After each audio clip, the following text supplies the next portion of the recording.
काना सतन संग काटा तारे चानी लगा के मच्छरदानी रजऊ मने गा के मछरिया भगाइबे करे हां मत गा चुप ठीक से धार। हाँ ओके सुन लिया है ना।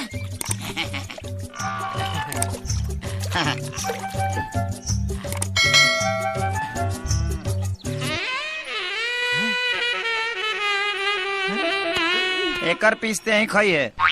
नमस्ते, आप देख रहे हैं भोजपुरी लवर एंटरटेनमेंट की मजेदार वीडियो। लकी तो तीने गोइल बड़ी सा। बाकी गरे कहाँ गई? पार्टनर लागत है कि सारा गरई चरंगा बिल धले ले बड़ी सा। अच्छा हाँ आपका कहीं आप कौनो कला दिखावे के परी। अच्छा पार्टनर मछली पकड़ना भी एगो कला है। अच्छा सबको नहीं पता है ना बाबू। हाँ नु दिखावा दिखावा दिखावा कला दिखावा। पार्टनर हाँ यस ये देखा बाबू अडी रंडी आदमी नहीं है हम। रहा देखा इसका बड़ा है। तका तू ही खाली जाना तारा। अब देखा हमार Sir, खेला। subscribe my Bhojpuri lover entertainment YouTube channel and like share my video। अब हमारा खेला देखो। पकड़ो पकड़ो पकड़ी पकड़ो ये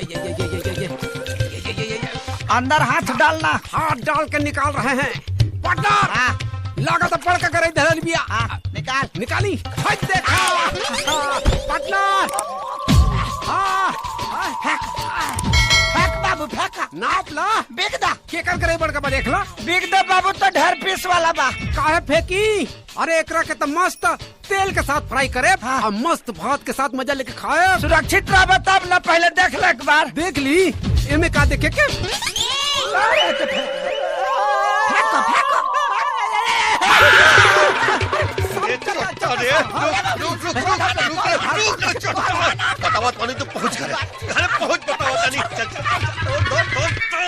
Sir, subscribe my Bhojpuri Lover Entertainment YouTube channel and like share my video।